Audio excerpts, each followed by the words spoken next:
فيلمنا بيبدأ مع رامبو جندي قوات خاصة بيكون ماشي في طريقه لزيارة صديق ليه من أيام الجيش، وبيبقى مش عارف عنوانه فبيسأل عليه وبيعرف من جيرانه إنه مات. طبعا بيحزن جدا لأن ده كان آخر صديق ليه من أيام الجيش. أثناء سيره على الطريق لمقاطعة هوب بيقابله مأمور المقاطعة وبيسأله أنت بتدور على حاجة؟ بيرد عليه رامبو كده بصمت، بيقول له طب تعالى أنا هوصلك. في الطريق المأمور بيقول له إحنا عايزين الناس أمثالك ما يكونوش موجودين في المقاطعة، شعرك وريحتك وزيك ما ينفعوش معانا خالص. رامبو بيستحمل الكلام بالعافية، ولما بينزلوا على حدود المقاطعة بيرجع رامبو تاني في نفس الطريق. الضابط بياخد باله ان رامبو رجع تاني في الطريق فبيرجع له وبيوقفه وبيقول له انت رهن الاعتقال. بياخده على مركز الشرطة وبيقول لزميله استجوابه لحد ما نشوف ايه حكايته. بيبدأ احد الضباط في استجوابه. في الوقت ده بيفتكر معاناته في فيتنام، وبنلاقي الشرطي بيحاول يمسك السلسلة بتاعته. بيتعصب رامبو لكن بيهددوه، والضابط بيقول له بدأت اكرهها. بياخد الشرطي السلسلة اللي عليها اسمه علشان يبحث عنه. بياخدوه وبيبصموه بالعافية، وبيجي ويل وبيقول له اللي عملته ده هيوصل عقوبتك ل 90 يوم وغرامة $250 وانت ما حلتكش اللضا، وبكره هتقف قدام المحكمة تاخد الحكم، لكن احنا دلوقتي لازم نحسن من منظرك ده علشان نجهزك للمحكمة. نلاقي الضابط بيضربه بالعصاية وبيخلعوه لبسه وبيغرقوه بخرطوم الحريق، وكلهم بيضحكوا عليه ويستهزئوا منه وبيحاولوا يحلقوا له دقنه، لكنه بيتحول عليهم تماما علشان بيفتكر الاحداث اللي مر بيها في فيتنام. وبيبدأ بضرب رجال الشرطة كلهم ويدخل في معركة شرسة معاهم ومحدش بيبقى قادر عليه. بيضربهم كلهم لوحده، ومن الاخر كده بنلاقيه ضرب مركز الشرطة كله وبياخد سكينة وبيجري على بره، والناس كلها واقفة مذهولة من اللي بيحصل. بيلاقي واحد بموتوسيكل بيروح ماسكه واخد منه الموتوسيكل وبيهرب بيه. بيخرج ويل بعربية الشرطة بيبدأ يطارده، ورامبو بيدخل الغابة وويل وراه ومفيش حاجة موقفاهم لحد ما بيقدر رامبو انه يهرب منه وسط الشجر. وويل بيقف ويبلغ الدعم، وبنلاقيه بيلف من مكان تاني. واثناء ما رامبو في طريقه للهرب بيتقابل مع ويل من تاني، لكن العربية بتتقلب منه وبيقع الموتوسيكل كمان من رامبو، وبيسيب الموتوسيكل ويهرب في قلب الغابة. ويل بيصرخ عليه وبيقول له ان امرك خلاص انتهى. بنلاقي رامبو بيقتحم مخزن خردة وبيحاول يدور على اي حاجة تساعده، فبيلاقي خيش فبيقطع منه حتت علشان يعمل سترة ليه. بنلاقي بره جت باقي الشرطة، ويل بيقول لهم استدعوا المروحية وبيجهزوا كل حاجة علشان يقضوا على رامبو. الناحية التانية رامبو بنلاقيه هرب عن طريق الغابة اللي الشرطة بتفحص المكان كله بالكلاب.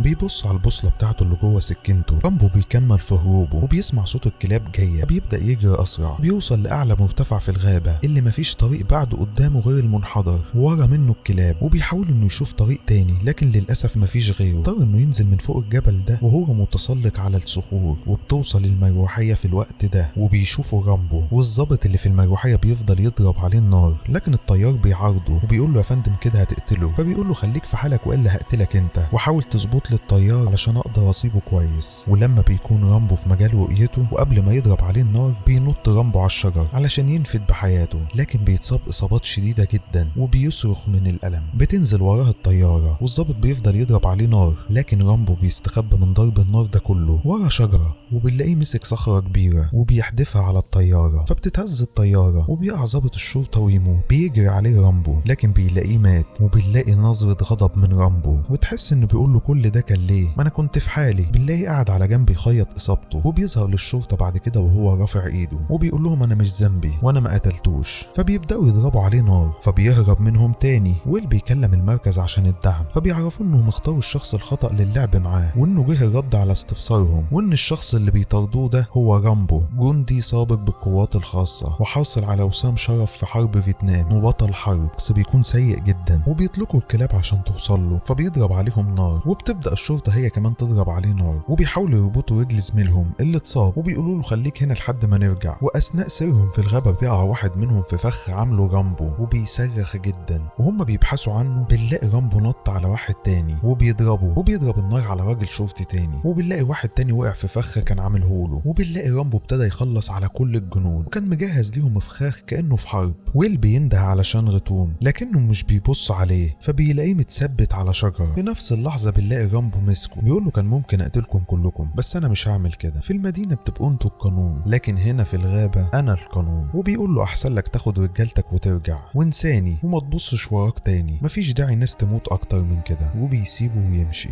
بنلاقي ويل وقع على الارض وباين عليه الحزن جدا. بتيجي الاسعاف وشرطة الولاية وبيطلبوا منه انه يرجع للبيت وهم هيكملوا المهمة بتاعتهم لكنه بيرفض. وبنلاقي كمان التلفزيون وصل اللي بيبدأ في نقل كل الاحداث اللي حصلت، واللي بيحكي ان رامبو قتل واحد من الشرطة وحاول يقتل الستة الباقيين. نلاقي احد الضباط بيعرف شرطة الولاية ان الضباط في المركز المركز عاملوا رامبو بطريقة وحشة جدا وانهم السبب في كل ده. في نفس اللحظة دي بيوصل الجنرال ترومان، والجنرال ترومان ده هو اللي درب رامبو في الجيش وكان القائد بتاعه في حرب فيتنام، وبيطلب من ويل انه يرجع لبيته وهو اللي هيتولى الموضوع. لكن ويل بيرفض تماما وبيقول له انه لازم ينهي القصة دي بنفسه، وبيقول له ان فتاك انتهى. ترومان بيقول له انت فاهم غلط، انا مش جاي عشان احمي رامبو، انا جاي علشان احميكم انتم من رامبو. وبيقول له انت محظوظ جدا انك لسه على قيد الحياة. بيعرفوا ان رامبو تم تدريبه عشان يقتات من خشاش الارض، بمعنى انه يقدر يعيش في اسوأ واصعب الظروف، وانه بيقدر يستخدم كل الاسلحة حتى الطيارات، وان ايديه الفاضية من غير سلاح خطيرة جدا، والغابة بالنسبة له سكن ويقدر يحارب جيش كامل من خلالها. وبيطلب من ويل انه يسيبه يهرب، وهو كده كده هيتقبض عليه خلال عمله في سياتل في المغسلة، لكنه بيرفض وبيقول له انه مش هيتهاون في الموضوع ده ومش هيستنى كام اسبوع لحد ما يتقبض عليه. ويل بيقول له انا معايا 200 شرطي واسلحة كتير. ترومان بيقول له ان كل الاسلحة والظباط دي كلها ملهاش ذنب انها تنتهي على ايد رامبو. ويل ما بيلاقيش قدامه طريقة غير ان ترومان يتواصل مع رامبو على اللاسلكي اللي كان سارقه من احد الظباط علشان هما بيبقوا عايزين يحددوا مكانه. بيبدأ الجنرال ترومان يتواصل مع رامبو وبيفكروا باسماء اصدقائه اثناء الحرب. رامبو بيقول له كلهم ماتوا سيدي، وبيبدأ يحكي له عن المأساة اللي عاشوها في فيتنام. ترومان بيتأسف له وبيقول له انا هاجيلك واخرجك ونحل المشكلة دي سوا. رامبو بيقول له انا حاولت اوصل لك لكن ما عرفتش. ترومان بيقول له انا اتنقلت للعاصمة، وفي الاخر بيعتذر له رامبو انه مش هيقدر يخرج، وان الشرطي اللي عنده ده هو السبب في كل اللي حصل، وانهم هم اللي فضلوا يستهزئوا بيا ويعذبوني. وبيقفل معاه. ويل بيقول للجنرال انتهى امره، احنا حددنا مكانه كويس. وبيخرجوا في طريقهم لرامبو، يكونوا عدد كبير جدا وتحس انهم رايحين حرب. في الوقت ده بنلاقي رامبو بيخرج من النهر وبيكون وراهم، وبياخد طريق العودة في وسط الغابة بعيد عنهم. اثناء ذلك بيشوفوا فتى صغير في السن، لكن رامبو بيثبته على الارض وبيسيبه ويهرب. وبنلاقي اهل الواد ده بيحاولوا يضربوا نار على رامبو لكنه بيهرب. بتيجي الشرطة على صوت ضرب النار، ورامبو بيدخل في نفق قديم عشان يهرب من ضرب النار. وبنلاقي ضرب النار ابتدى بين الشرطة وبين رامبو، اللي في الاخر بيستخدموا صاروخ علشان يضربوا المنجم اللي فيه رامبو كله. رامبو بيهرب بسرعة جوه المنجم قبل ما يتضرب بالقذيفة، وبيتضرب المنجم كله. وبنلاقي الجنود قاعدين يهيصوا وكأنهم حققوا انجاز او كسبوا الحرب. توصل المروحية اللي فيها الجنرال ويل وشرطة الولاية، فبيلاقوا الضباط عند المنجم عمالين ياخدوا في صور تذكارية ويهزروا ويضحكوا وكأنهم في رحلة. ويل بيقول لهم ازاي تضربوا قذيفة صواريخ عليه، فبيقولوا له يا فندم ده مختل وضرب علينا نار ومحدش فينا قدر يهجم عليه جوه في المنجم، فقررنا ان احنا نضربه بصاروخ. في الوقت ده بيكون رامبو جوه المنجم وبيولع نار وعمال يكتشف في المكان. بنلاقي الجنرال ترومان بيخالف ويل في الرأي وبيعرفوا ان رامبو بطل حرب وحصل على وسام شرف، وانه لو مات بسببهم اعار عليهم كلهم. ويل بيقول له انا خسرت افضل رجالي بسببه. في نفس الوقت ده بنلاقي رامبو بيحضر نفسه عشان يخرج من المنجم، وداير عمال يستكشف في المكان عشان يلاقي مخرج ليه. بيقع من على السلم اثناء ما هو بيبحث، وبيفضل ماشي في ممر بيؤدي بيه لكذا طريق. بيمشي في طريق منهم وبيفضل يدور ويبحث عن اي مخرج ليه. بيدخل في مكان ضيق جدا وبيهجم عليه مجموعة من الفيران. بعدها بيخرج من المكان ده وبيحاول قدر المستطاع انه يحافظ على الشعلة مولعة، وبيكمل في طريقه عشان يدور على اي مخرج. في الوقت ده بنلاقي ويل بيروح للجنرال وبيقعد معاه وبيعتذر له وبيقول له بصراحة انا كنت عايز اقتل رامبو من البداية، لكن الجنرال بيقول له ده يخالف طبيعة عملك كشرطي. وبيبان ان ويل ده ما بيعرفش يظبط غضبه وما بيعرفش يتحكم فيه، وان ده بيكون الوقود اللي بيدفعه نحو التهلكة سواء بأذية نفسه او بالاخرين. بنروح لرامبو اللي اخيرا لقي مخرج وبيبدأ يتسلق في الجدار، وفعلا بينجح انه يخرج بره المنجم. اثناء مرور عربيات الامن بيقفز رامبو على اخر واحدة وبيهدد السواق، بعدها بيروح راميه بره وبيكمل طريقه هو. بعدها بتيجي عربية من الامن وبيوقفها السواق اللي لسه راميه رامبو، وبيعرفهم ان رامبو لسه حي، وبيبدأوا يطردوه من جديد. تحاول عربية الشرطة انها تعترض طريقه ويضربوا عليه نار، فبيزح على جنب الطريق عشان تتصدم بعربية تانية وتتقلب. طريقه للكوبري بيكون فيه عربيات شرطة كتير والشرطة شغالة ضرب نار عليه، لكنه بيخترقهم وبيعدي كل ده وبيوصل لبنزينة وبيدخل في مكنة البنزين وبينزل من العربية وياخد الأربجي وبيولع في البنزين، وبتنفجر العربية والبنزينة كلها، والشرطة بتخرج على الانفجار الضخم ده اللي هز المدينة كلها وبيبدأوا يتحركوا. في الوقت ده رامبو بيكون بيستخبى في مكان وبتيجي عربيات الشرطة وبتنفجر باقي العربيات المجاورة للبنزينة، وويل بيضطر ينبه على كافة المدنيين انهم ما يخرجوش من بيوتهم وان في حالة طوارئ في البلد. بيجي لهم الجنرال ترومان وبيقول له للمرة الأخيرة انسى اللي بتفكر فيه وسيب المكان، لسه قدامك فرصة، لكنه بيرفض. ترومان بيقول له انت ورجالتك ما قدرتوش عليه، ايه اللي مخليك معتقد انك هتقدر تهزمه دلوقتي؟ واخيرا بيقول له ارحل قبل فوات الاوان، وبيقول له انا الوحيد اللي عندي فرصه هنا، لكن ويل بيرفض وبيسيبه ويطلع على السطح. في الوقت ده بنلاقي رامبو بيضرب محولات الكهرباء بالنار، وبيضرب كل المحلات اللي فاتحه، وبيحول المدينه كلها لظلام دامس، وبيروح لمحل اسلحه ويجمع كل الذخيره في مكان واحد، وبيحط عليهم بنزين وبيولع فيهم كلهم، وبيهرب لبعيد، وبينفجر المكان والذخيره كلها. وويل بيبقى واقف على السطح. رامبو بيجي عند المركز، بيضرب عليه كله نار، وبيدمر اي حاجه قدامه، والظلام بيعم على المركز كله. بيدخل رامبو بعدها بهدوء وبيدور على ويل اللي حذره من قبل كده وقال له سيبني في حالي وروح وانساني، لكن تقول لمين؟ ما سمعش الكلام. عناد ويل هم اللي خلوه يوصل للموقف ده. لما بيحاول ويل يضرب النار على رامبو، بيفتح رامبو النار عليه ويخرم من المكان اللي كان واقف فيه، وبيقع جوه المركز، وبيتوسل لرامبو عشان يقتله. لكن الجنرال ترومان بيظهر في اللحظه دي وبيقول له رامبو ما تعملش كده. ومره واحده الشرطه بتضرب عليه نار، فترومان بيزعق على الشرطه وبيقول لهم وقفوا ضرب النار، وبيقف مع رامبو وبيقول له ان في بره اكتر من 200 شرطي وان المهمه دي انتهت خلاص. لكن رامبو بيصرخ في وشه وبيقول له المهمة دي ما انتهتش، مفيش أي حاجة انتهت، الحرب دي أصلا مش بتاعتي من البداية، وأنا فعلت كل ما بوسعي عشان أبعد عن ده، لكن هما اللي وصلوني لكده، وأنا جيت دلوقتي عشان أشوف الحسالة دول بيعاملوني ليه كده، وبيعاملوني باستحقار من ساعة ما كنت في المطار وأثناء تواجدي في كل مكان، لدرجة إني ما بقتش عارف ألاقي شغلانة في مغسلة. وبنلاقيه بينهار من العياط وبيقعد على الأرض، وبيبدأ يحكي عن المجازر اللي شافها في حرب فيتنام، وإزاي أشلاء أصدقائه كانت بتطير عليه من القذائف اللي بتتضرب عليهم، وبيحكي على مواقف بشعة كتير كانش قادر ينساها. فبيقعد على الأرض الجنرال ترومان ويحضنه، وبيخرجوا سوا مع شرطة الولاية، وبيبص رامبو وهو ماشي لويل نظرة أخيرة، وبيمشي في طريقه مع ترومان. وكده يكون خلص الجزء الأول. الجزء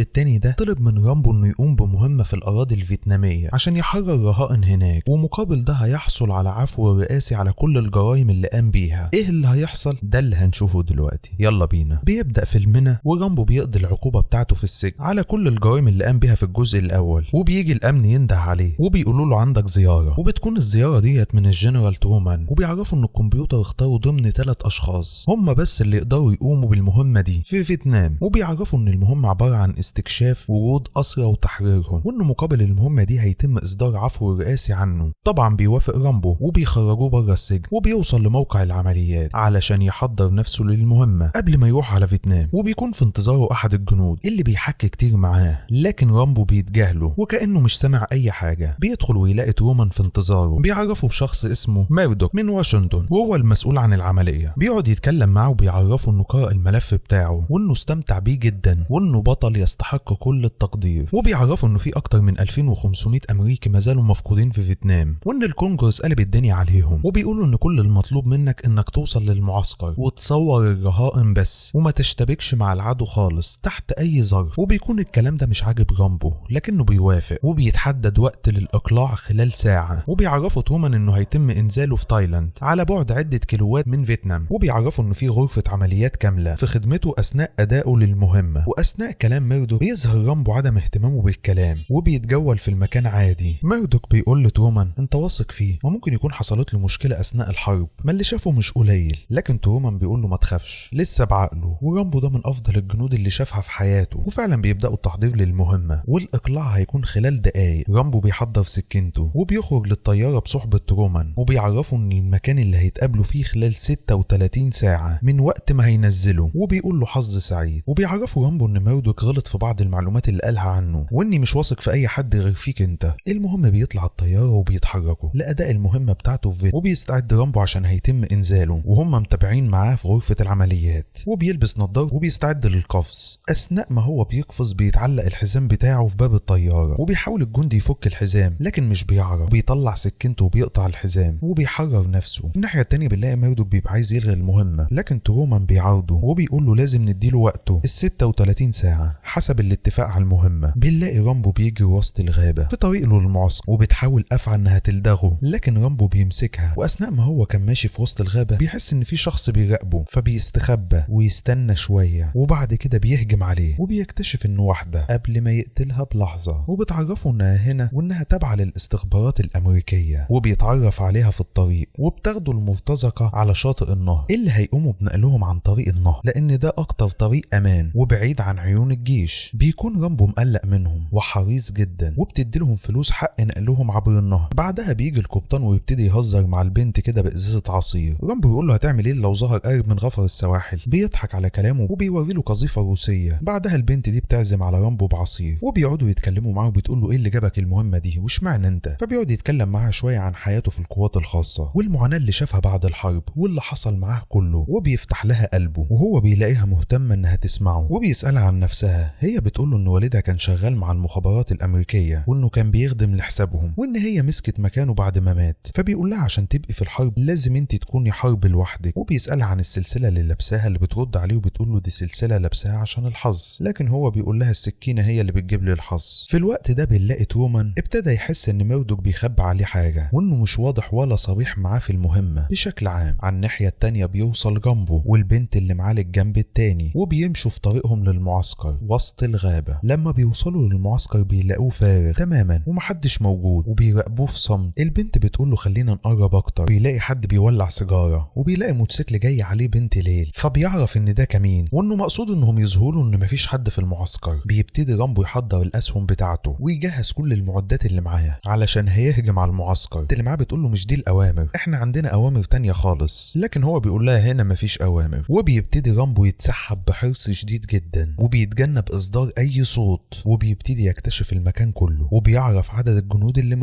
موجودين فين كمان بالظبط. وبيوصل عند بحيرة وبيعديها في صمت شديد وبيطلع فوق وبيشوف الأسرة وبيشوف بشاعة المنظر اللي عايشين فيه والفيران بتمشي على جسمهم والعناكب والحشرات. بيرجع تاني في هدوء وبيلاقي واحد منهم مصلوب على شجرة، فبيفك ويقول له ما تطلعش أي صوت. وبيلاحظ الحراس صوت، فبيستخبى رامبو هو والأسير اللي معاه اللي بيقول له إن في أسرة كتير هنا. فرامبو بيقول له هرجع لهم تاني وبيضرب سكين على أول جندي بيقابله منهم، وجندي تاني بيلاقي البنت وسط الزرع وقبل ما يقتلها رامبو بيقتله بسهم. بعدها بيطلع النهار وبتنطلق صافرة الإنذار من أحد الحراس لما بيلاقي إن الأسير تم فكه. في الناحية التانية بيطلع ترومان بالطيارة علشان المفروض لحظة الالتقاء كمان ساعة، وبيكون رامبو والأسير والفتاة في طريقهم لموقع الالتقاء وسط الغابة، وبيكون طبعا وراهم الجنود وبيوصلوا على شاطئ النهر للمرتزق. بعدها بنلاقي الجنود وصلوا للشاطئ وبيبلغوا القيادة بتاعت غفر السواحل، وأثناء ما رامبو بيبص لبره بيلاقي في مركب تبع غفر السواحل جاية عليه. بيبص وراه بسرعة بيلاقي أحد المرتزقة بيثبته هو واللي معاه، وبيجي القبطان يديله قلم على وشه. لكن رامبو بيضرب واحد منهم وياخد سلاحه وبيبتدي يضرب في الباقيين بالنار هو والبنت اللي معاه. ورامبو بيقول لهم نطوا في البحر قبل ما يجوا غفر السواحل، لكن البنت دي بتبقى رافضة تسيبه، فبيصرخ فيها رامبو عشان تنط في المية. وغفر السواحل بيبتدوا يضربوا عليهم النار. بيخرج البازوكا اللي معاه ويفجر المركب بتاع غفر السواحل، وقبل ما ينط في المية بيهجم عليه مرتزق منهم، لكن رامبو بيطلع السكينة وبيطعنه وبينط بسرعة في المية قبل ما المركب بتاع غفر السواحل يدخل في المركب بتاعتهم وينفجروا الاتنين. بيوصلوا على الشاطئ وبياخدهم رامبو ويكملوا في طريقهم في الغابة، وبيقول للبنت اللي معاه خليك انت هنا واحنا هنكمل. المهم بيمشي ويسيبها. في الوقت ده بيكونوا قربوا خلاص من مكان الالتقاء وهم خلاص في طريقهم للمكان. بنلاقي الجنود بترمي عليهم قذائف كتير وهم برضو بيكملوا في طريقهم لحد ما بيطلعوا فوق وبيشوفهم ترومان وبيبتدوا يضربوا نار على الجنود اللي بيضربوا على رامبو. وبيبلغ القيادة ان رامبو جاب اسير معاه. الجنود كلها في غرفة العمليات بتفرح جدا، لكن موردك بيبان عليه انه مش فرحان وانه متضايق جدا، وبيؤمر الطيار انه يتم الغاء المهمة وانهم لازم يرجعوا. فترومان بيصرخ عليه وبيرفض انه يرجع، لكن الطيار بيهدده بالسلاح وبيقول له بلاش تكون بطل، وبيسيبوا رامبو والاسير وبيرجعوا هم. ورامبو بيعرف ان تم خيانته من موردك، تم القبض عليهم، وبتكون البنت مراقبة كل حاجة من بعيد. بيرجع ترومان لغرفة العمليات وبيقول له المهمة بتاعتك كانت كدبة زيها زي الحرب اللعينة، وبيتجادل كتير مع مدرك. وبيبان ان مدرك ده شخص سيء وان هدفه مش انه يرجع الأسرة، هو كان عايز يثبت ان المعسكر فاضي، وبما ان رامبو رجع اسير منه يبقى المعسكر فيه ناس، عشان كده عطى اوامر انهم يسيبوه ويرجعوا من غيره. وترومان بيبقى معارضه جدا وبيقول له انت قد ايه وقح وقذر وان رامبو هيرجع تاني. في الوقت ده بيكونوا حاطين رامبو في بحر من القذارة، وبتيجي طيارة روسية وبيأمرهم القائد انهم يخرجوه، وبيقول له ان الناس دي همجيين جدا وبياخدوه على غرفة وبيحاولوا انهم يستجوبوه، وبيعرفوا القائد ان الكبرياء ضد الذكاء، لازم نطلع منك باجابات، وبيعرفوا انه مقدر ومقدر جدا انه جه لحد هنا علشان يحرر اسرى حرب، لكن وضعه محرج جدا وانه لازم يكلم القيادات بتاعته ويعرفهم انه تم اعتقاله. في الوقت ده بنلاقي البنت جت على الموتوسيكل، لكن بنكتشف انها البنت اللي كانت معاه رامبو. بعدها بنلاقيهم بيعذبوا في رامبو، والقائد بيقرأ له الرساله اللي كانت جايه للطياره اللي جايه تنقذه، والرساله بتقول تم الغاء المهمه، عد في الحال موردك. وبيقول له انهم يتخلوا عنك، وبيأمر الحراس انهم يزودوا فولت الكهرباء علشان بيبقى عايز رامبو يصرخ، وبيقول له انت دلوقتي في تعداد الموتى. في الوقت ده بنلاقي البنت دي نجحت انها تقتل واحد من الجنود، تخرج بره في المعسكر، وبيضطروا هم كمان يجيبوا جندي اخر اسير علشان يعذبوه قدام رامبو عشان يوافق ويكلم القيادات بتاعته. وبتنجح فعلا فكرتهم لما بيحاول القائد انه يقرب السكينه لعين الجندي، فبيهز رامبو راسه انه موافق، وبيقعدوه قدام اللاسلكي وبيقولوا له اتصل بالقياده. والبنت بتكون وصلت للغرفه اللي هم فيها وبتكون تحت الارضيه، ورامبو بيشوفها وبياخد باله منها، وبيتصل رامبو بغرفه العمليات وبيسالوه عن مكانه، فمش بيرد على ترومان، وبيمسك بايده الحديده اللي فيها المايك بقوه جامده وبيقول له مدرك. فبيقول له ترومان مدرك معاك، فبيقول له انت فين دلوقتي، وبيعرفوا رامبو انه هيرجع له تاني وينتقم منه، وبيضرب الحرس بالحديده ويدخل في معركه قويه معاهم. والبنت اللي تحت بتفتح النار عليهم، وبيرمي واحد فيهم على جهاز التعذيب وبيعلي الفولت جامد، وبينط من الشباك.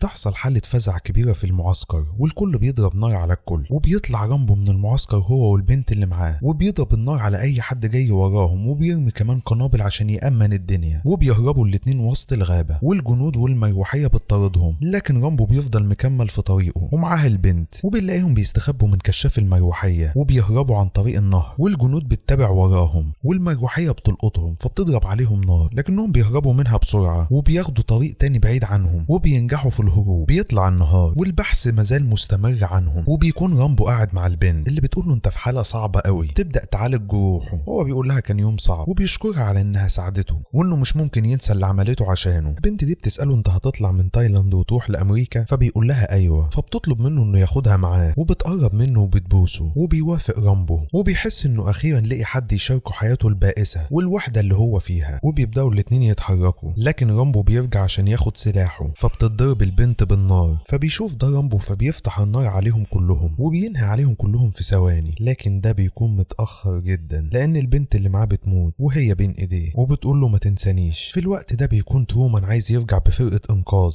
لرامبو، لكن مودريك بيرفض وبيصر ان ده لا يمكن يحصل ابدا، وبيقول له انت هنا مجرد اداه وبس. بعدها بنروح لرامبو اللي بيربط دماغه وبيلبس السلسله بتاعت البنت وبيدفنها، وبيبان قد ايه كميه الغضب اللي هو فيها، وبيقوم من تاني عشان يحقق الانتقام اللي جواه. وبيكون الجنود بيدوروا عليه في الغابه، فبيخلص عليهم رامبو واحد واحد في هدوء تام بدون اي صوت، وبيرمي واحد منهم من على التل، فبياخدوا بالهم منه كلهم لكنهم مش شايفين مكان ولا عارفين يحددوه بالظبط. بيرمي سهم على واحد تاني وبيفتحوا عليه النار. اثناء ما هم بيطاردوه بيقتل واحد منهم بسهم ويسحب واحد غيره من بين الصخور، وبيفضلوا يبحثوا عنه ويدوروا عليه. وبيتفاجئ واحد فيهم ان رامبو ظهر من وراه وبيقتله بالسكينه، ورامبو بينط بين الصخور وهم بيفضلوا يطاردوه، وبيهرب في الغابه وهم طبعا وراه. بيعدي على قريه صغيره كده وبيحاول يدور على اي مكان يستخبى فيه قبل ما يوصلوا له. وبتوصل الجنود كلها للقريه، والقوات كمان بتبقى على الكوبري جنب القريه، وبيكون رامبو استخبى وسط الزرع، وبيبداوا هم كمان يتبعوا اثره وسط الزرع، فبيلاقوا بعض الدم على الزرع، فبيبتدوا يتبعوا اثار الدم ده على الزرع علشان يوصلوا له. لكن بيوصلوا لفرخه مذبوحه، وبيكون ده كمين عمله لهم رامبو علشان يولع فيهم كلهم، وبيحضر اسهم متفجره وبيقذفهم بيها في الزرع، وبيبدا بضرب اسهم على الكوبري وبيفجر عربياتهم كلها، وبيضرب الجنود النار بشكل عشوائي في الوقت اللي التانيين بيتحرقوا في الزرع. وبيهرب رامبو للنهر، فبيشوفوا جندي اثناء ما هو بيهرب، فبيفتح عليه النار، فبيضطر رامبو انه يتدارى شويه منه وبيطلع سهم. الجندي بيشوف ده فبيجري، لكن السهم بتاع رامبو بيجيبه وبيحوله لكفته. وبتوصل المروحيه وبيجري رامبو في الوقت اللي هما بيرموا عليه قنابل، وبينط في الميه وبيقعدوا يبحثوا عنه، وبيضربوا نار على الميه في كل مكان. لكن رامبو بيطلع من الميه فجاه وبيرمي الجندي من المروحيه وبيدخل جوه للطياره، وبيبدا يقاتل مع الحرس اللي بيحاول يقتله. لكن رامبو بيسدد له ركمات قويه وبيدخل في معركه شرسه مع الحرس ده. لكن رامبو بينجح انه يرميه من على الطياره، وبيرمي الطيار كمان، وبينجح انه يسيطر على الطياره كلها، وبياخدها وبيرجع على المعسكر من تاني عشان يفتح النار على المعسكر كله ويقذفه بصواريخ ويدمر كل حاجه فيه. والجنود اللي عايش منهم بيجري وبيفجر المكان كله، وبيبقوا مش عارفين يلحقوا على الصواريخ ولا على القنابل. القنابل ولا على الرصاص. وبعد ما بيخلص عليهم كلهم بيهبط وسط المعسكر وبياخد السلاح ويجري في طريقه عشان يحرر الأسرى، وبيفتح النار على أي حد يقابله في الطريق ويتمكن إنه يحرر الأسرى كلهم وبياخدهم وبيرجع من تاني على المروحية. في الوقت ده بيقوم عسكري منهم وبيضرب عليهم النار، لكن رامبو بيخلص عليه بسرعة. ضرب المروحية من تاني وسط فرحة الأسرى اللي مش مصدقين نفسهم وإنه أخيرا بقوا أحرار. المهم بتيجي وراهم مروحية حربية تفتح النار عليهم وبتقذفهم بالصواريخ، لكن رامبو بيتفاداها. لكن القذائف بتكون قريبة جدا فبيتبادلوا النار على بعض وبيقتلوا واحد منهم. ومرة واحدة بنلاقي الطيارة بتاعت رامبو بتهبط وكأنها خدت لها ضربة قوية وبتقف على المية، والطيار بيفتكروهم انهم خلاص هينفجروا فبينزل لها ويقرب لها شوية، لكن بيظهر رامبو وبيطلق صاروخ بالبازوكا ويفجر الطيارة تماما وبياخد الأسرى ويطلع بالمروحية من تاني. وبيكلم غرفة العمليات وبيعرفهم انه راجع بالأسرى وانه هيهبط هبوط اضطراري وانه محتاج دعم وإسعاف وغيره. فكل الجنود في غرفة العمليات بيفرحوا جدا، لكن موردك برضه بيتضايق. المهم ان رامبو بينجح في الهبوط بالمروحية على خير وبياخد السلاح بتاعه، وفي طريقه بيقابل الجندي اللي واقف جنب ترومان بيضربه وبيسيب ترومان ويدخل، وتحس ان ترومان بيقول له ادخل خد بطارك. بيدخل يضرب النار على كل الأجهزة الموجودة في غرفة العمليات وبيدخل لموردك مكتبه وبيمشي ناحيته بهدوء. موردك بيقول له انا بنفذ الأوامر وبس، ودي كانت مهمة زيها زي غيرها. رامبو بيمسكه وبيوقعه على المكتب وبيتعصب عليه جدا وخلاص هيضربه بالسكينة بتاعته، وبيضرب السكينة بتاعته جنب دماغه بالظبط وبيقول له في أسرى تاني دور عليهم وهاتهم والا انا اللي هلاقيك وجيب. بعدها بيطلع رامبو وبنلاقيه واقف مع الجنرال ترومان اللي بيقول له هتروح فين. رامبو بيقول له ده وقت التقاعد.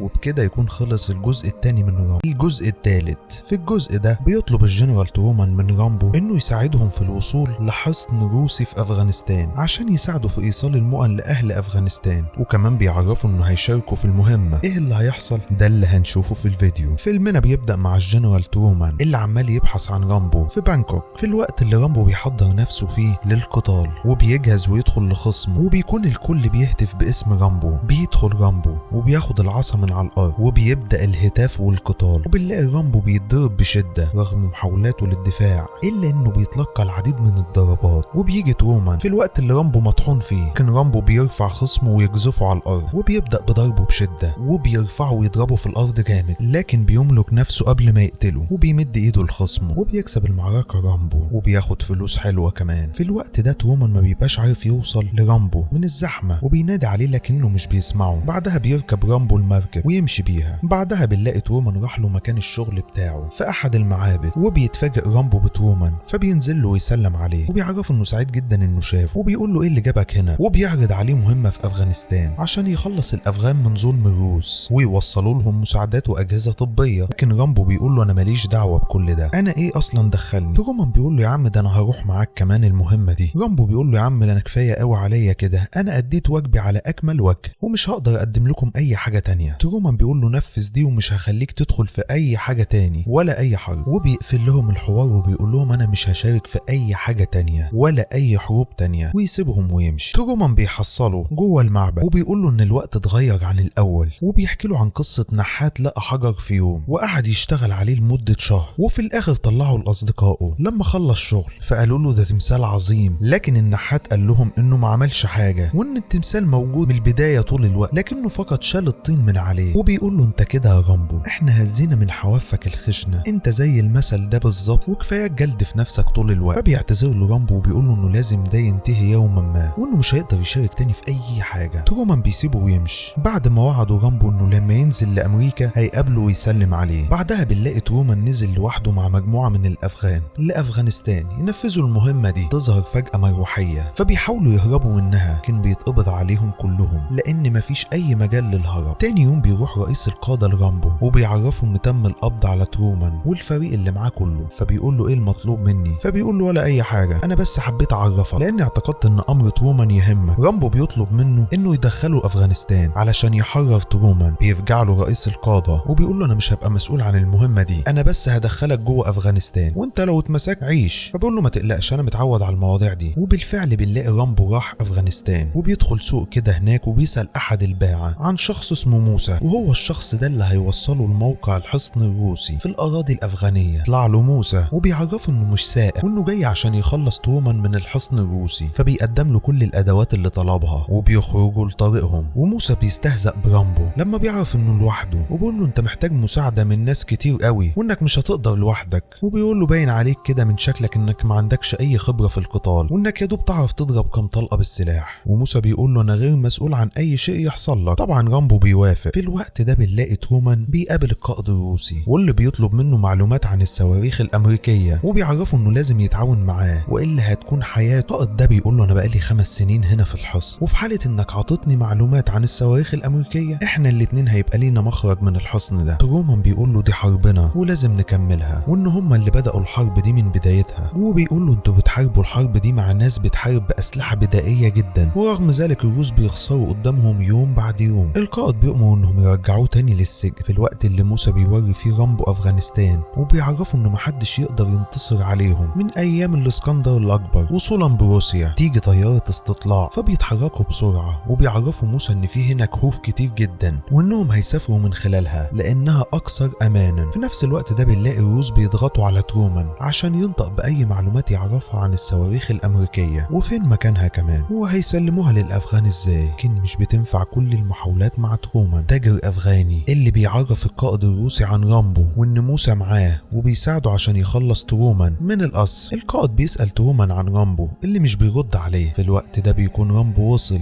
هو وموسى لقبيلة افغانية، وبنلاقي طفل صغير منهم عايز يتعرف على رامبو جدا، كأنهم بيكونوا بينقلوا المساعدات للمستشفى الاول. رامبو بيلاقي واحد روسي فبيسأل موسى عنه، فبيقول له ده منشق عن الروس وانه بيساعدهم هنا في المستشفى، وكمان حافظ المداخل والمخارج بتاع الحصن الروسي. بعدها بيقعدوا سوا وبيرسم ليهم الروسي ده مخطط للحصن على الارض، وبيعرفهم مداخله ومخارجه وكل خلاياه. في الوقت ده الافغان بيقولوا لرامبو انه لازم يستنى عشان نجيب لك رجاله اكتر لمساعدتك. رامبو بيقول لهم انا مش محتاج مساعده من اي حد، كل اللي انا محتاجه معايا 2 بس علشان لما اخرج من الحصن يساعدوني في الهرب. كأنهم بيرفضوا كلام رامبو. رامبو بيقوم من القعده ويسيبهم ويمشي، لكن في واحد بيكلمه اسمه مسعود وبيقول له احنا الافغان اقوياء جدا ومستحيل نسيب ارضنا. رامبو بيشكره. بعدها بيكون رامبو واقف مع موسى وبيلاقوا تجمع كبير بالاحصنه. بيسأل موسى عن التجمع ده فبيعرفوا ان دي لعبه معروفه بين الافغان، وبيلاقيهم جايين عليه بالاحصنه فبيوافق رامبو انه يلعب معاهم. وبتكون قوانين اللعبه دي انه ياخد الخروف ويجري بيه ويحطه في الدايره اللي في النص، فبيقول له يعني زي كره القدم الامريكي كده لكن بالخروف. بيروح علشان يلعب معاهم، وبنلاقي مسعود واقف بيتفرج من بعيد، وبيركب رامبو وبينطلق بسرعه بالحصان وبيحاول ياخد الخروف لكنه بيقع على الارض وبيتلموا حواليه، لكن بسرعه بيقوم تاني ويركب الحصان بتاعه وبيكمل وسط هتاف الافغان. في الوقت ده بتيجي طيارات روسيه وبتقذف القبيله كلها وبيعم الذعر في كل مكان. بيجري رامبو وسط القذائف الكتير دي والناس بتحاول تاخد ساتر باي شكل. بيوصل رامبو للسلاح الآلي وبيبتدي يضرب على الطيارات كلها، فبيفجر واحده منهم وبيتدرى من التانيه. فبيركز القائد شويه لكن مش بيلاقي اي حد فبيمشي. بعد ما بيمشي الروس بنشوف حجم الخراب اللي سابته على القبيله والضحايا من النساء والاطفال اللي ملهمش اي ذنب اي حاجه. بيقوم رامبو ويروح لمسعود اللي بيقول له انت دلوقتي شايف الحقيقه كامله، وبيعرفه ان الحرب بيكون فيها شرف لكن هنا مفيش شرف. رامبو بيعرفه انه هيروح للحصن النهارده. مسعود بيقول له ارحل دي مش حربك، لكن رامبو بيقول له بقت حربي. المهم انه بيمشي وبيروح معاه موسى، والفتى الصغير ده بيبقى عايز يجي معاهم لكن رامبو بيرفض تماما. بالليل بيوصل رامبو وموسى عند الحصن، وبيفحص رامبو الرمله كده تحسبا لوجود اي الغام، وبيبتدوا يتحركوا بحرص شديد جدا بعيد عن اعين الحراس، وبينزلوا من اسفل السياج وبيبقى في قنبله على وشك خلاص انها تنفجر، لكن رامبو بيلحقها. اتفاجئ ان الطفل الصغير جه معاهم ومش بيعرف يرجعه فبيضطر ياخده معاهم. المهم انهم بيقطعوا السياج ده ويعدوا سوا، ورامبو بيقول للواد الصغير خليك هنا انا مش عايز اخسرك. وبيعدوا من الباب الاخير للحصن وبينجحوا في الدخول للساحه، وبيبداوا يحطوا المتفجرات في كل مكان على المعدات والاسلحه. وبيسرق رامبو سلاح من احد الجنود وهو نايم، وواحد من الحراس بياخد باله ان في نشاط غير طبيعي وفي حاجه مش مظبوطه فبيطلق اشاره ضوئيه فبيجري رامبو. في الوقت ده بتطلع فيه الجنود والكلاب بيدوروا على اي شخص، وبيكون رامبو مستخبي فوقيهم. في نفس الوقت ده بيتم تعذيب الاسرى الافغان. بعدها بتيجي مجموعه من الدبابات فبينط رامبو ويدخل تحت واحده منهم علشان تقربوا شويه لمدخل الاسرى، وبينزل ويتحرك بحرص شديد جدا وبيطلع السلم لفوق، وبنلاقيه بينط في سجن الاسرى. وموسى بنلاقيه بيفخخ المكان كله بالقنابل، ورامبو بيشوفهم وهم بيعذبوا الاسرى وبيبص عن مكان ترومان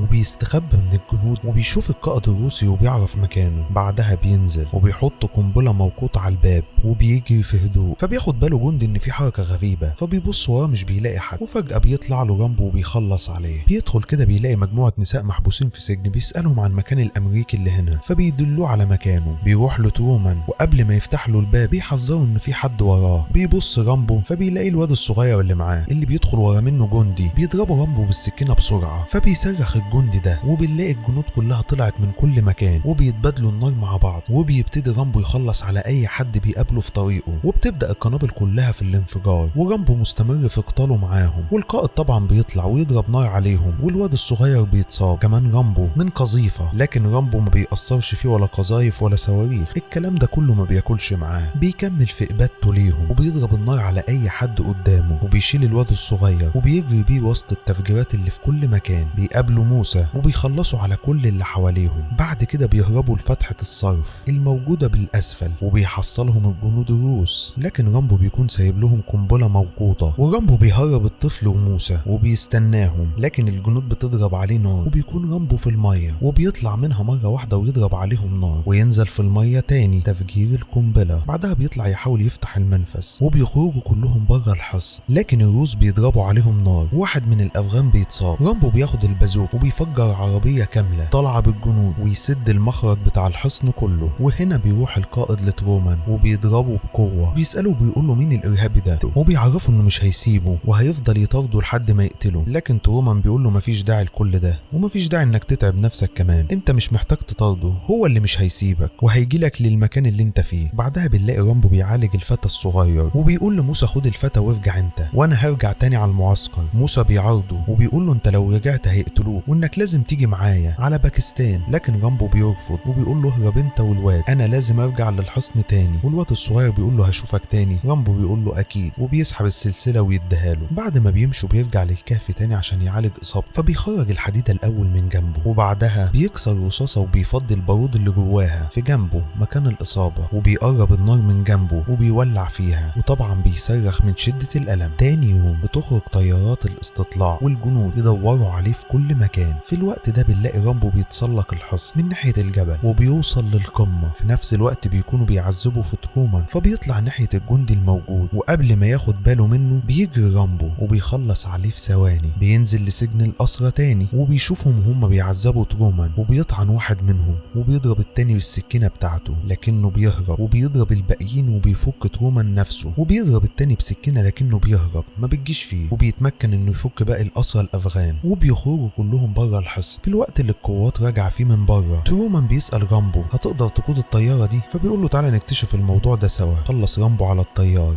وبيركبوا كلهم. في الوقت ده بيكتشف القائد فيه ان كل الأسرى هربت، بيجري على بره وبيحاول يوقف الطياره لكنه كان متاخر قوي. طير رامبو وبيقذف الحصن بالنار والصواريخ، وبيقع واحد منهم، وبيبتدي رامبو يضرب ابراج الحمايه، لكن الطياره بتاعته بتتصاب وفي طريقها للسقوط، فبيهبط بيها رامبو هبوط اضطراري، لكنه بينجح طبعا انه يهبط بيها بدون اي خسائر بشريه، وبيهربوا براها بسرعه قبل ما تنفجر. وبيسال الافغان عن اي طريق يسلكوه، فبيعرفوه الافغان انهم هيفضلوا هنا وانهم هيعرفوا يستخبوا كويس. رامبو بيسيبهم ويهرب هو وترومان. في الوقت ده بتطلع فيه طيارات الاستطلاع من تاني، وبنلاقيهم صعدوا لقمه جبل وبيستريحوا شويه، لكن لما بيسمعوا صوت المروحيات بيبتدي رامبو يجهز الاسهم بتاعته وبيخرج عشان يفجر اول طياره منهم. في الوقت ده بنلاقي ترومان نزل بحبل جوه كهف في الجبل وبينادي على رامبو، فبيجري رامبو وينزل على الحبل. طبعا الطيار بيرمي قنبله عليهم، لكن رامبو بيقفز من على الحبل وبيهرب من النيران قبل ما تحرقه، وترومان بيقول له لازم نفترق عشان نصعب الامر عليهم. بتنزل الجنود الروس داخل الكهف، ورامبو بيراقب من بعيد وبيضرب اول واحد فيهم بسهم وبيمسك اللاسلكي، والقائد بيساله انت مين، فبيعرفه انه مصيره السيء، وبيرمي اللاسلكي على الارض وبيخلص على واحد تاني منهم، وباقي الجنود بتضرب عليه نار لكنه بيختفي في ثواني، وبيرمي قنبله عليهم وبيخلص على واحد ورا التاني، وبيرمي سهم مضيء على جندي منهم، فزمايله الجنود بيشوفوه فبيضربوا عليه نار. المهم انه بيبتدي يموت فيهم واحد ورا التاني، وكان في جندي هيخلص عليه لكن ترومان انقذه في اخر لحظه. بيطلع ترومان عشان عايز يعمل استطلاع للوضع بره. رامبو بيتسلى على اللي موجودين معاه جوه في الكهف وبيفجر اخر مجموعه منهم. بيطلع بعدها رامبو فبيلاقي جندي روسي ماسكه من رقبته بطء وبيشده من الحفرة وبيدخل في معركة شرسة مع الجندي الروسي ده اللي بيكون قوي جدا، وفعلا رامبو مش قادر عليه. ترومان بيكون شايف المنظر ده من بعيد ومش عارف يصوب على الجندي الروسي. بتدور المعركة بين رامبو والجندي الروسي اللي بيبقى خلاص هيخلص على رامبو، لكن رامبو بيشد بتيل القنبلة اللي معاه في السترة بتاعته وبيضربه برجله ويوقعه جوه الكهف وبينفجر تماما. بعدها بنلاقي ترومان ورامبو ماشيين، بيظهر جيش روسي قدامهم وبيكلمهم القائد ان مفيش طريق للهرب وان المكان كله محاصر، وبيأمرهم انهم يسلموا اسلحتهم ويسلموا نفسهم والا هيتقتلوا هما الاتنين. لكن رامبو بيضرب عليهم نار وبيجري هو وترومان وينزلوا في خندق تحت الارض، والجنود طبعا بيطلقوا النار عليهم وبيقذفوا المكان كله. ومره واحده بنلاقي الصمت بقى في المكان كله، ورامبو حس بحاجه غريبه وان في حاجه مش مظبوطه، لكن بيلاقي الافغان وصلوا وابتدوا يهجموا على الجنود الروس، ورامبو بيقول له دول المتمردين. رامبو بيخرج وبيمسك سلاح المتعدد وبيبدا يضرب نار في الجنود الروس. من ناحيه تانية القائد بيضرب نار على الافغان، وبنلاقي رامبو بيجري وسط القذائف وبيضرب نار على الروس، والافغان شغالين ضرب بالبنادق وقذائف ارضيه. رامبو بيركب على حصان وخد ازازه مولوتوف وبيجري وسط ضرب النار والصواريخ في كل ناحيه، وحرب شرسه شغاله. لكن بيقع بالحصان تاني على الارض وبيشيل زجاجه المولوتوف وبيرميها على دبابه، بعدها بيدخل جوه دبابه وبيبتدي يسوقها. القائد الروسي بيشوف كل ده وبيبتدي يضرب نار عليه، لكن رامبو بيكون مكمل بالدبابه وترومان شغال بالمتعدد. وبنلاقي القائد نزل لمستوى الدبابه وبيفتح النار على رامبو، ورامبو بيبادله اطلاق النار والقذائف طبعا، وبيموت الطيار ورامبو مكمل في طريقه. وترومان بينادي عليه عشان يخرج من الدبابه لكنه مش بيخرج، وبتنفجر الدبابه والطياره لما بيتصدموا ببعض. هدوء الجميع لما بيظنوا ان رامبو مات، انه بيقوم من تاني ويخرج بره الدبابه. بعدها بنشوفه بيركب عربيه هو وترومان وبيودعوا مسعود وموسى والواد الصغير طبعا. المهم انه بيودعوا وبيمشي ترومان ورامبو في طريقهم للعوده. وصناع الفيلم دول عملوا عباره جميله جدا في نهايه الفيلم، انهم بيهدوا الفيلم ده للشعب الافغاني الشجاع. الجزء الرابع فيلمنا بيبدا مع رامبو وهو بيصطاد افاعي مع مجموعه من القرويين، وبيروحوا على المركب بتاعه وبياخدوا طريق العوده في البحيره، وبيصطاد رامبو سمكه وبيديها للرهبان اللي بيقابلوهم. بعدها بيوصل لمكان شبيه بسيرك بياخد فيه الفلوس وبيسلم الافاعي، واثناء ما هو بيحط الافاعي في القفص بتوصل مجموعه من الامريكان وبيسالوا عنه، وبيجي شخص اسمه مايكل بيطلب منه انه يوصلهم بمركب لبورما قابل مبلغ من المال. لكن رامبو بيرفض ده تماما وبيقول له ان بورما منطقه حرب، وبيعرفوا مايكل انهم تابعين نيسا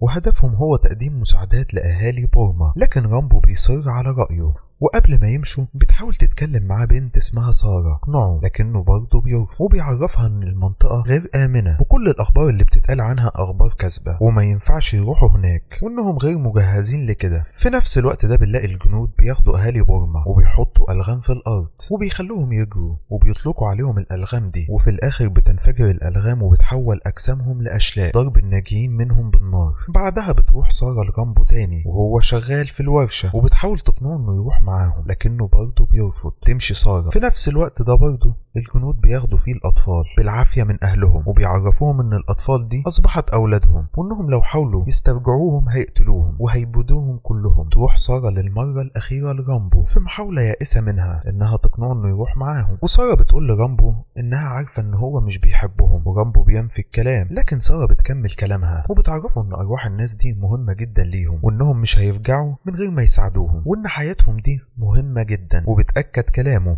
ممكن ما يقدروش يغيروا الواقع لكن على الأقل يقدروا ينقذوا حياة إنسان. تاني يوم بينطلقوا في طريقهم لبورما. بنفهم إن رامبو اقتنع بكلامها وبتقوم سارة عشان تتكلم معاه وتشكره على إنه جه معاهم كمان من غير ما ياخد منهم أي فلوس، وتسأله سارة عن اسمه وكمان منين. فرامبو بيقول لها إنه من أريزونا وإن أبوه عايش هناك، لكن لسبب ما بعد حرب فيتنام محبش إنه يستنى في الولايات المتحدة. وبيسألها عن مهنتها فبتعرفه إنها مدرسة للصف السادس، فبيقول لها انا عرفت دلوقتي انت ليه بتسأليني كتير. المهم بيجي الليل وهم مكملين في طريقهم وبيعدوا على مكان كده للقراصنة، فبيقول لهم رامبو ما تتكلموش معاهم، وبيعدوا في صمت تام وسط ترقب من الجميع. لكن فجأة بيظهر قارب وبينور الكشاف، فرامبو بيقول لهم اقعدوا كلكم مكانكم وما تنطقوش بأي حرف وما تبصوش في عينيهم علشان ما يخلصوش عليكم. وبيقول له البرم المكان ده من البحر ملكنا، ازاي تتجرأوا وتدخلوا المكان ده؟ فبيعرفوا رامبو انه بيحترمهم جدا. في الوقت ده الراجل ده خد باله من سارة وبيطلب انها تيجي قدامه، وبيحاول رامبو يقنعه يسيبها، لكنه بيصر انها لازم تيجي قدامه والا هيقتل الجميع. فبيطلع رامبو سلاحه وبيخلص عليهم كلهم في ثانية، وبعدها بيعرضوا مايكل على اللي عمله. فبيخنقوا رامبو وبيقولوا انهم كانوا هيغتصبوها 50 مرة. رامبو عايز يلغي المهمة ويرجع، لكن سارة بتقول له بعد اذنك دي حياتنا والقرار لينا واحنا قربنا قوي من هدفنا. فبيقول لها اقعدي مكانك. بيوصلوا للشاطئ وبيقول له مايكل تقدر تمشي دلوقتي لانهم هيرجعوا من الطريق البري. كمان بيعرفوا انه هيبلغ الشرطة عنه عشان الناس اللي قتلها. ترجع له سارة وبتديله سلسلة كتذكار منها وبتشكره وبتسيبه وتمشي. اثناء ما كان رامبو راجع بياخد القارب بتاع القراصنة وبيركنه بعيد عن العين وبيكب عليه بنزين وبيولع فيه وبيسيبه يتحرق ويمشي، وبيبقى عايز يخفي اي اثار للي حصل. في نفس الوقت ده بنلاقي سارة واللي معاها بيوصلوا فيه لقرية وبيوزعوا مساعداتهم على اهل القرية كلها. وبتروح سارة لمايكل علشان تتفقد الاطفال وتتفقد المكان اللي عنده. تنفجر قنبلة على المكان وقتها. تبدأ التفجيرات في كل مكان في القرية دي وبتتطاير الاشلاء في كل مكان، وبيبقى منظر مهيب جدا وصعب جدا. والجنود بتنتشر في القرية كلها وبيقتلوا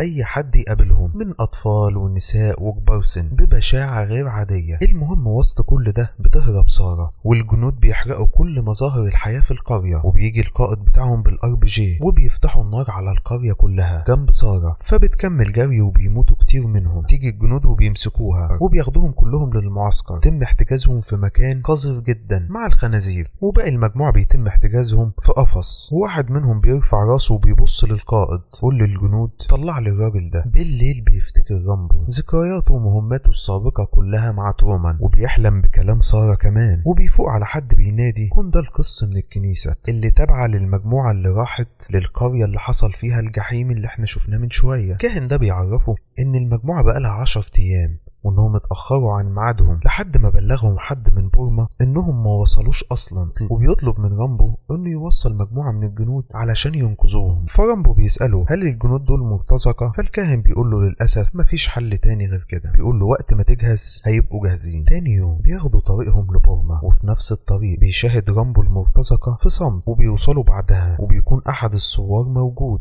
في انتظارهم. ولما بيلاقوا رامبو جاي بيرفض انه يروح معاهم، رغم ان رامبو بيقول له انا مش هبطئ حركتك، لكنه بيرفض وبيقول له انت مجرد رجل ابيض لعين. المهم بيوصلوا للقرية وبيكون المنظر فظيع جدا وبشع جدا بسبب الجثث المنتشرة في المكان كله واللي متعلقة كمان. اتكلموا مع بعض وجزء منهم بيقول اكيد ماتوا، والجزء التاني بيقول لازم نتأكد اذا كان ماتوا ولا لسه. احنا اخدنا الفلوس بالفعل. تيجي عربية نقل محملة بجنود فبيستخبوا كلهم وبينزلوا القرويين على الارض وبيرموا بعض الالغام في المية وبيسيبوهم يجروا بعد ما بيراهنوا عليهم، لكن محدش من القرويين دول بينفجر من الالغام. وبيبدأوا الجنود انهم يطلقوا الرصاص عليهم. قبل ما يقتلوا حد منهم بيظهر رامبو ويخلص عليهم كلهم بالاسهم واحد تلو الاخر. والقائد بيسأله انت مين يا رجل القارب؟ القائد عايز يرجع وما ينفذش المهمة، لكن رامبو بيوجه سهم لدماغه وبيقول له انت مش هتروح لاي مكان، انت هتعمل اللي امثالنا المفروض يعملوه. المهم بيكملوا طريقهم بعربية الجنود تجاه المعسكر وبيتفقوا على ساعة الصفر، وبينزل القناص وبيخلص على الامن اللي في البرج وبياخد مكانه بالقناصة، وبينجحوا في انهم يعدوا من الامن بتاع المعسكر. ولما بيدخلوا بينزلوا واحد ورا التاني يتوزعوا جوه المعسكر، وبينزل رامبو في الوقت اللي الجنود مشغولة فيه بشرب العصير، وبيروح لقفص الأسرة وبيلاقي ان في خنزير بياكل واحد منهم فبيحررهم وبيسألهم عن مكان سارة. وواحد من المرتزقة بيقول لرامبو ان في مكان تاني فيه أسرى آخرين. وبيتحرك رامبو في طريق البحيرة وبيشوف احد الجنود وهو بيشرب، وواحد من الجنود بيضرب واحدة وهي بتعيط فبتقع على الأرض وبيمسك بيها مرتزق منهم وبيسكتها وبيطعن الجندي بسكينة. وبيوصل رامبو لمكان سارة وقت ما القناص بيبدأ يضرب على الجنود في ساعة الصفر، وبيبدأ كل المرتزقة اللي مع رامبو في التحرك. لكن بيجي جندي وياخد سارة وبيكون الكل جاهز للهرب، ورامبو بيتبع سارة علشان يخلصها من الجندي اللي معاها. لكن بيجي قائد المرتزقة وبيبقى عايز رامبو يسيب سارة ويمشي، لكن رامبو بيرفض وبيقول له امشي انت، انا مش ماشي. قائد بيبلغ الرجالة معاهم انهم هيمشوا فبيعرضوه وبيقول فبيقولوا له احنا جينا سوا وهنمشي سوا، فبيقول لهم دي حياتكم وانتوا احرار. وبنتفاجئ ان القائد بيضرب مايكل لما بيعارضه. بعدها بنروح لرامبو اللي بيخلص على الجندي قبل ما يتهجم على سارة، وبياخدها وبيخرجوا. وفي طريقهم بتقع سارة على الارض وبيشوفها 2 من الجنود، طير عليها رامبو عشان يحميها من الرصاص، لكن القناص اللي كان معاهم بيخلص على الجنديين وبينقذ رامبو من الموت. المهم بيهربوا هما ال3 مع بعض في الغابة. طلع النهار وبيكونوا بيجروا بأقصى سرعة عندهم في الغابة، وبيبان ان سارة سرعتها بطيئة جدا. ورامبو بيلاقي رجلين سارة مصابة، فرامبو يقول للقناص اللي معاه لازم نعالجها عشان نقدر نكمل. على الناحية التانية في المعسكر بتبقى في حالة من الذعر علشان لقيوا ناس كتير ماتت والأسرى كمان مش موجودين، وبيبدأوا البحث في الغابة. أثناء هروب بعض من الأسرى في الغابة بينفجر لغم والجنود بتسمع صوته، فبتتحرك ناحية الصوت. كون رامبو مع سارة وبيقول لها سمعت الصوت ده؟ قناص بيقول لرامبو ان هما كده بيتعقبونا، فرامبو بياخد قطعة من القماش من لبس سارة وبيربطها على جزمته، وبياخد لغم وبيخليه يضرب طلقة في الهواء، فبتتحرك القوات ناحية صوت ضرب النار، وبيفترق رامبو عنهم علشان يشغلهم، وبيجري وسط الغابة والجنود كلها بتجري وراه. وطبعا رامبو بيجري بأقصى سرعة عنده وبيحط اللغم في الأرض. الجنود ده بيقربوا من اللغم بينفجر فيهم كلهم وبيموتهم كلهم، وكمان بيدمر محيط المكان كله. المهم بيوصل القناص وسارة في القرب من الشاطئ، والقناص بيوري سارة ان المجموعة بتاعتهم كلها اتمسكت والجنود بتضربهم بشدة وبلا اي رحمة، وكمان القائد بتاعهم بيجي يضربهم بمنتهى العنف وبيضرب قائد المرتزقة بالعصا في رجليه. وخلاص لحظات وهيقتلوهم بالرصاص. ابتدوا فعلا يرصوهم عشان يقتلوهم بالرصاص، وسارة طبعا بتعيط والقناص بيقول لها مش هنقدر نعمل اي حاجة. كل ده بيتغير لما رامبو بيطير رقبة الحارس وبيمسك السلاح وبيمرجعهم كلهم، وبنشوف الجنود وهي بتتساقط والرصاص بيقسمهم نصين، وبتبدأ المرتزقة كمان تشارك في المعركة وتبدأ الحرب. والقناص كمان بدأ يضرب نار عليهم، ورامبو بيبقى عاملها مجزرة، وبنلاقي مايكل بيمسك صخرة وبيقتل واحد منهم، وبينزل رامبو المتفجرات عليهم من كل مكان، وبيكون الثوار كمان جم ودخلوا في المعركة دي. ورامبو بيكمل قصف بمنتهى القوة، وبيجي مركب من الجيش في البحيرة وبيحرق الناس، وبيركز رامبو النار على القارب كان بيتصاب. كمان عربية جنود، فبيقوم رامبو بسرعة وبيفرتك العربية كلها، وبيرجع تاني يركز الضرب على القارب، والثوار بيضربوا القارب بالبازوكا. وفي الاخر بنلاقي القائد بيحاول يهرب، لكن رامبو بيقطع طريقه وبيطعنه بالسكينة في بطنه وبيضربه برجله، وبيقع القائد ميت. وسارة بتجري على مايكل وتحضنه وهي بتعيط، ورامبو واقف يتفرج عليهم من بعيد. بيرفع ايده لرامبو وبيشكره على كل حاجة عملها، وكمان سارة بتشاور لرامبو وبيشاور ليهم رامبو وبيمشي كعادته. بعدها بنلاقي رامبو راح مزرعة والده في أريزونا، وكده بيكون رجع للمكان اللي اتولد فيه وعاش فيه. الجزء الخامس. فيلمنا بيبدأ بفيضان وسيول، والشرطة بتحاول انها تنقذ الناس وتخرجهم من السيول دي. وبيظهر في الوقت ده رامبو وهو راكب حصانه وبيدور على حد يقدر يساعده، وبيشوف واحدة على الارض فبيقرب منها علشان يكتشفها، لكن بيلاقيها ميتة. وبيلاحظ ان السيول بدأت تزيد وبيبدأ يتحرك بسرعة، وبيقابل في طريقه راجل وبنت، فبينقذ البنت. والراجل بيقول له انه هيرجع يشوف مراته عايشة ولا ميتة، لكن رامبو بيقول له انها ماتت بالفعل. لكن بعدها بيجي الفيضان بقوة رهيبة جدا، فبيقرر رامبو والبنت انهم يستخبوا ورا صخرة عالية وبتعدي على خير فعلا. وبنفهم بعدها ان رامبو متطوع بيساعد الشرطة بما انه طبعا مقاتل قديم وجندي قوات خاصة سابق. وبنشوف بعدها رامبو وهو عايش في بيت مع واحدة مكسيكية وحفيدتها اللي اسمها جابرييل. في اليوم التاني بيصحى رامبو وبياخد علاجه وبيطلع يجري بالحصان شوية في المزرعة. دخل البيت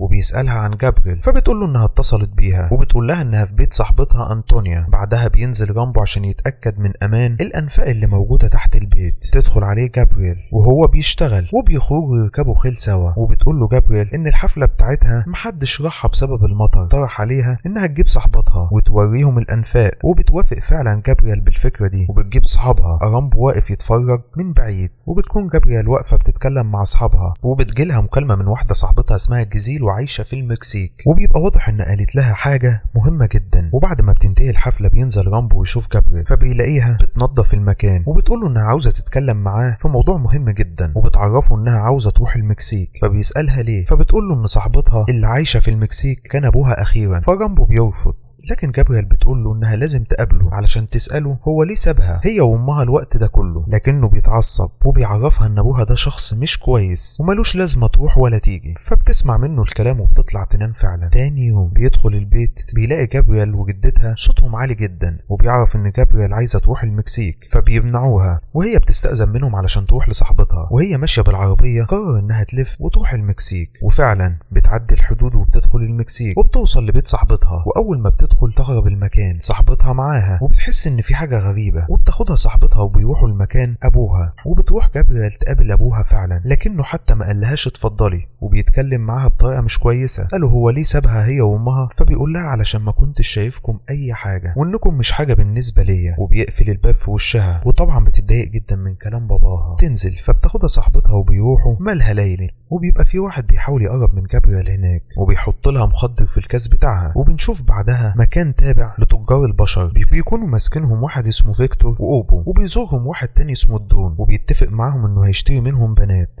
علشان يشغلهم في الدعارة. وبنروح لرامبو اللي بتدخل عليه الجدة وهي بتجري وبتقول له ان جابرييل راحت المكسيك. اتصلت بصاحبتها اللي قالت لها ان جابرييل راحت تشوف ابوها وما رجعتش تاني، وبيقرر انه يروح يجيبها بنفسه وبيوعدها انه هيرجعها تاني. بيركب العربية وبيبدأ رحلته. وبنروح لمكان فيه بنات شكلهم متبهدل جدا وبيكون معاهم جابرييل، وفيكتور اخو رئيس العصابة بيهددهم علشان ما يفكروش انهم يهربوا. في الوقت ده بيوصل رامبو لابو جابرييل وبيسأله عنها، فبيقولوا انها مش هنا وبيتعامل معاه بعنف. وبيتأكد رامبو انه ما يعرفش مكانها فعلا، فبيسيبه ويمشي. وبيروح رامبو لصاحبتها وبيدخل معاها البيت وبيسألها عن جابرييل، فبتقول له انها بعد ما نزلت من عند باباها كانت منهارة جدا، فحبيت اخرجها في مالها ليلي، لكن تاهوا من بعض. وبياخد باله رامبو ان الاسوره بتاع جابرييل موجوده في ايدها، لكن رامبو بيقول لها انت بتحاول تغطي على عملتك، وبيمسك ايدها بعنف ويقول لها مين اداك الاسوره دي. فبتقول له جابرييل هي اللي ادتهاني هديه، فبيعرفها انها بتاع مامتها، مستحيل جابرييل تديها لك هديه او تديها لاي حد تاني. وبياخدها رامبو غصب عنها وبيروحوا للملهى الليلي، وبيضغط عليها رامبو لحد ما بتعرفه بالراجل اللي خطف جابرييل. يكون في بنت اخدت بالها ان شكل رامبو غريب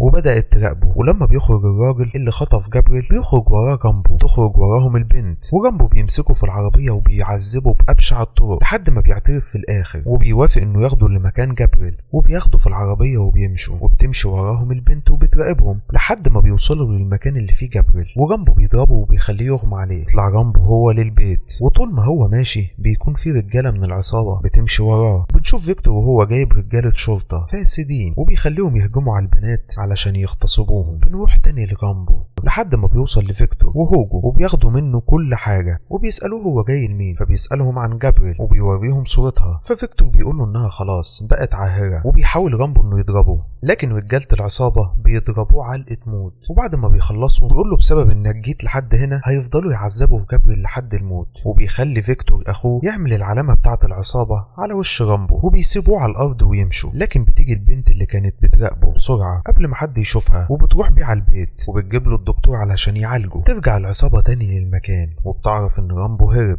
فبيقرر فيكتور انه يتعامل هو بطريقته وبيروح لجابرييل وبيسألها عن رامبو، فبترفض تتكلم، فبيحقنها بحقنة مخدرات علشان تبقى مدمنة وبيعمل نفس العلامة على وشها. وبتمر الايام ورامبو بيتحسن كل يوم عن اللي قبله، والعصابة بتحقن جابرييل اكتر لحد ما في يوم البنت بترجع من بره بتلاقي رامبو قاعد، فبيسألها عن اسمها، فبتعرفه ان اسمها كارمن وانها صحفية. بتقوله ان عربيته موجودة تحت البيت، وبتعرفه معلومات كتير عن العصابة، وبتقوله انهم خطفوا اختها من قبل وقتلوها كمان، وبيطلب رامبو منها انها تساعده. فبتعرفه مكان ممكن يلاقي فيه جابرييل، وبيدخل على المكان ده على اساس انه زبون عادي جدا، وبيبدأ يقتل في كل الرجالة اللي موجودة في المكان، وبيطلب من البنات انها تهرب لكن مش بيرضوا لانهم بيبقوا خايفين جدا، لحد ما بيوصل للأوضة اللي فيها جابرييل وبيلاقيها متدمرة حرفيا ودراعها متخرم من كتر الإبر اللي كانوا بيدوها لها. فبياخدها رامبو ويهرب بيها، وهو في الطريق بيفضل يكلمها علشان تفضل فايقة، كلم معاه لكنها للأسف بتموت منه. وبينهار رامبو وبيقعد يبكي عليها، وبيرجع لبيته وبتشوفه الجدة تجري عليه علشان تطمن على جابرييل، لكنه بيوقفها وبيروح يقول لها ان جابرييل ماتت. تنهار هي كمان من البكاء، وبيدفنها رامبو في المزرعة، وجدتها بتلم حاجتها علشان تسافر تعيش في مدينة تانية، وبيودعها رامبو. طبعا لحد هنا هتفتكر ان الفيلم كده خلص، لكن الفيلم لسه هيبدأ. بيقعد رامبو عشان يصنع قنابل وبيعمل ألغام وبيحوط بيها البيت، وبيبدأ يعمل مصايد عشان يقتل بيها العصابة، وبدأ ب6 قنابل في الأنفاق، وابتدى يصنع أفخاخ كتير قوي ليهم وثبتها في النفق وظبط كل حاجة، وبيتدرب على رمي الأسهم من تاني علشان الراجل كبر برضه شوية. بعدها بأسبوع بيرجع رامبو للمكسيك وبيروح لكارمن، تعرف إن جابريل ماتت هي كمان زي أختها، قرر إنها تساعده علشان تنتقم من العصابة دي، وبيسألها عن مكان فيكتور، تعرفوا مكانه. وبيروح رامبو وبيبدأ رامبو يقتل في الحراسة اللي موجودة واحد ورا التاني بالسكاكين اللي صنعها، لحد ما بيدخل لأوضة فيكتور يقتله هو كمان وبيخلص عليه. وتاني يوم بتكون الشرطة في بيت فيكتور، وبيوصل هوجو واخوه، وبيتفاجئ لما بيلاقي اخوه مقتول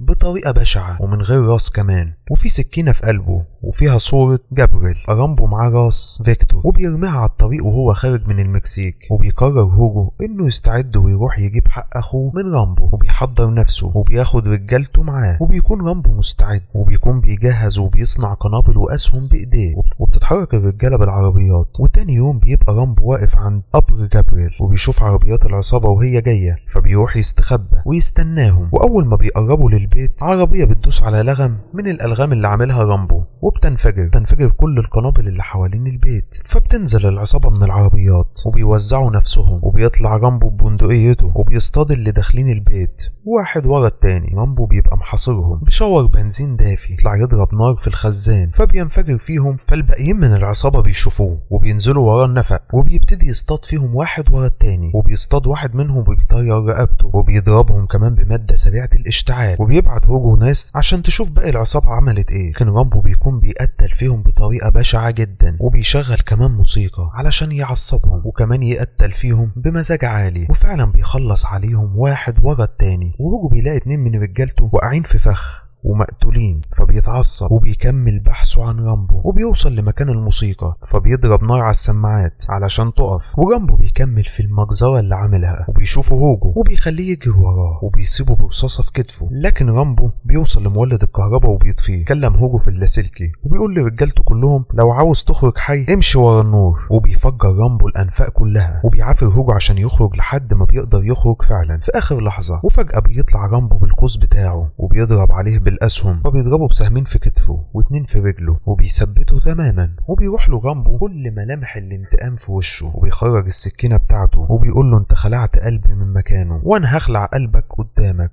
وفعلا بيخرج قلبه قدامه وبيموت هوجو. وكده بيكون رامبو خلص المهمة الأخيرة ليه من الوجه وقدر ينتقم لموت جابريل. ما تنساش بقى تعمل لايك للفيديو وتشترك في القناة علشان اللي جاي عظمة. سلام.